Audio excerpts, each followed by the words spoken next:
Hello everybody, Unschooled here with another first impressions look at an early access game called Dead Cells.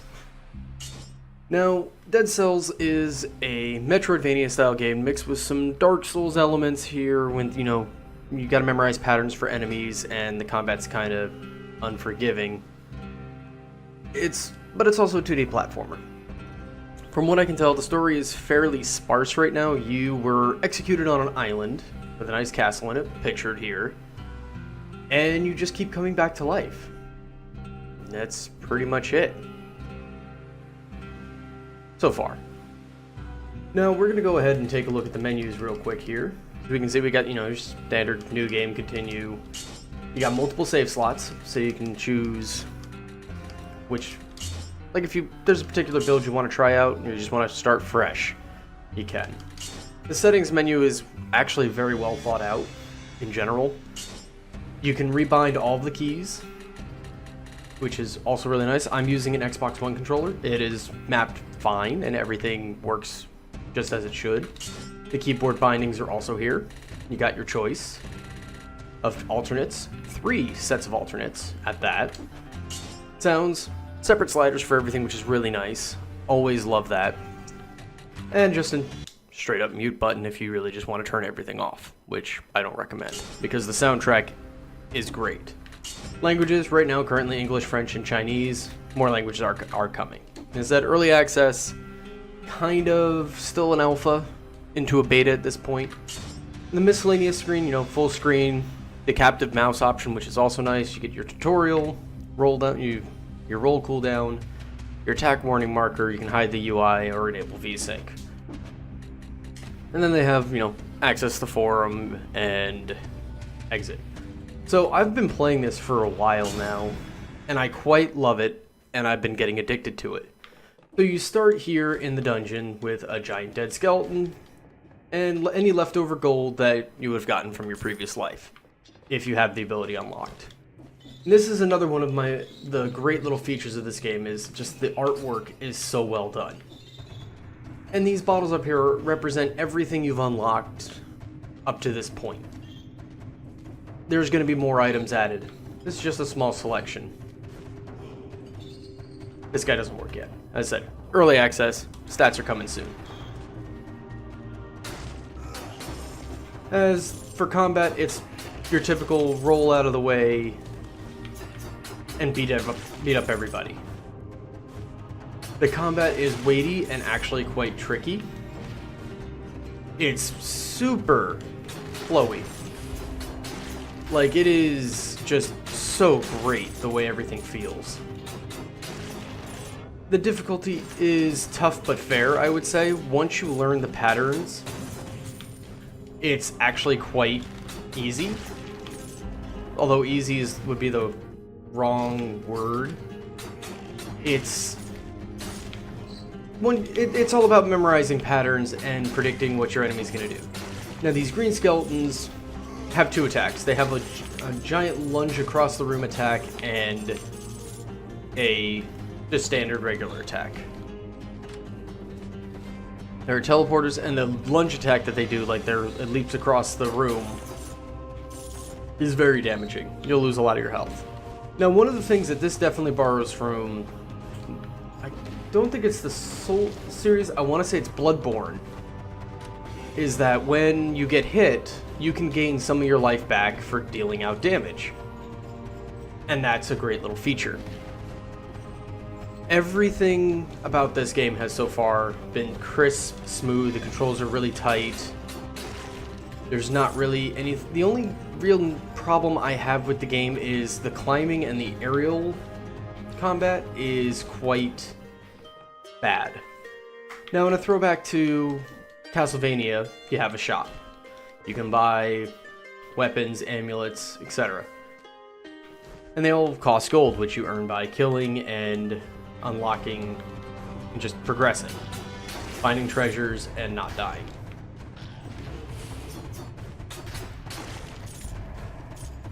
Now, there are various little doors.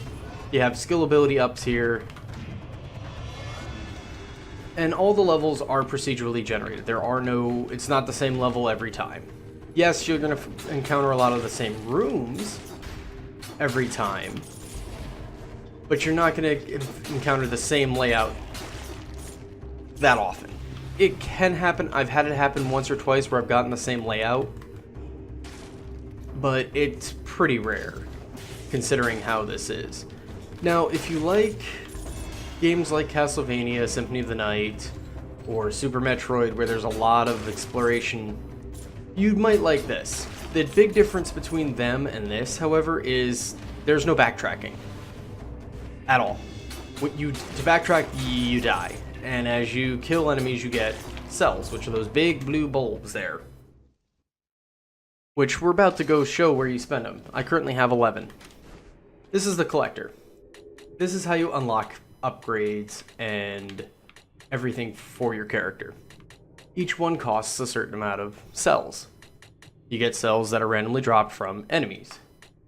Now, I've already unlocked quite a bit here, where I keep 40% of my gold. Over time, I have 3 potions that I can use, and the like. To get certain ones, you have to unlock more items, which is fine. You find blueprints, which are dropped by elite enemies, or just sometimes regular enemies if you're lucky. Now, one of the bugs currently that I've experienced with this is on some of the stuff that I've unlocked and need to upgrade. You can see everything's in English, but this little part's in Spanish or French. It's not a big deal. And yes, you have to spend all of your dead souls just all your cells to exit these rooms. Each area is unique, and the music is just so well done. And as I said, the combat is tight, but it will punish you if you kind of, go over your head and miss a slash or just get surrounded. So taking on multiple enemies can be quite taxing. As I said about the procedural generation of the levels, no level's really going to play the same. As you can see in the bottom right corner, you can see the time that I've been playing on this playthrough, as well as a number. I believe, I don't know for sure, that number is kind of like a seed number. So you can take that number, and if you had a bug report and came up with a problem, you could use that seed and send it to somebody. I have no idea. But the number changes every playthrough, so that's really the only assumption that I have for it. Now, the graphics are really, really solid. Yes, it's 2D, but you know what? The art style fits. It's just really, really, really good. I have no complaint about the artwork. It's pixel art, really, and it's great. As you can see, you also get different items, grenades of various types. They all have their own little cooldown, etc. And there was a good example of I took damage, so I have to, you get a little bar that lets you regain some of that health back. Not all of it. You can't regain all of the health, but some. I believe, as I said, that's a Bloodborne thing. Now, a lot of the game is memorizing patterns of enemies. Like those guys. You can see they charge up and then they just do one of those. Hey, there's a blueprint. Knife Storm. Now, in order to keep your blueprints, you have to finish a level. And that can be difficult, because when you die, you lose all your the cells on your person. Ouch. As well as most of your currency. In the beginning, you lose pretty much everything every playthrough. So it pays to, multiple playthroughs are going to be needed if you're going to unlock everything and progress. It would be very difficult, not saying impossible, but very difficult to try to beat it all in one go where, like there, like trapped in a tight corner, you can die pretty easily. As I just lost half my health to a handful of guys. rolling is your dodge. There is no other block. There are shields, but they're currently poorly implemented.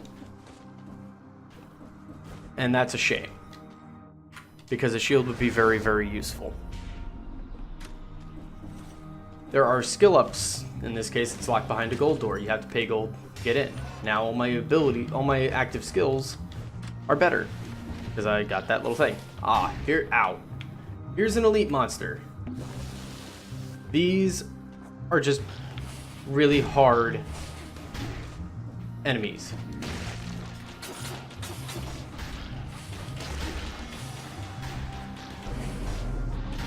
And as you can see, tight quarters, they will enrage.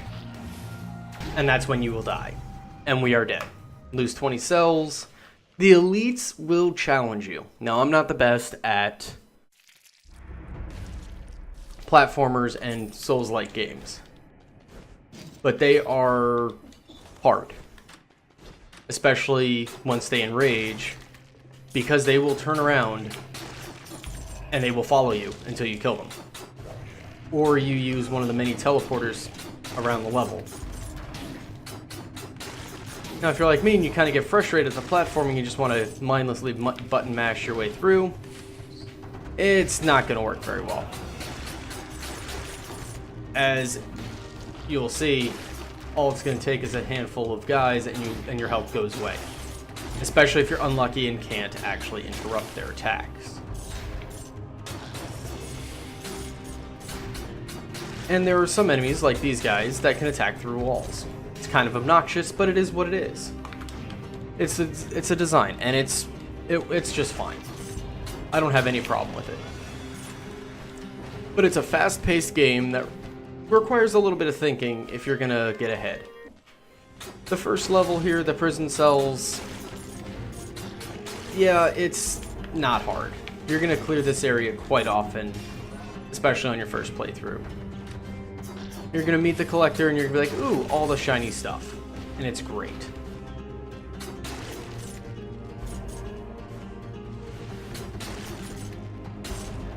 There's also so much replayability because everything is procedurally generated.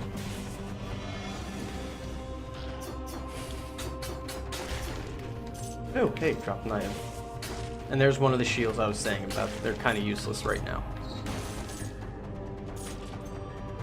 Always worth getting more health. And that's really all I have to say about the game, is it promotes replayability through the fact that you get the cells to make your character better permanently. And that's really good.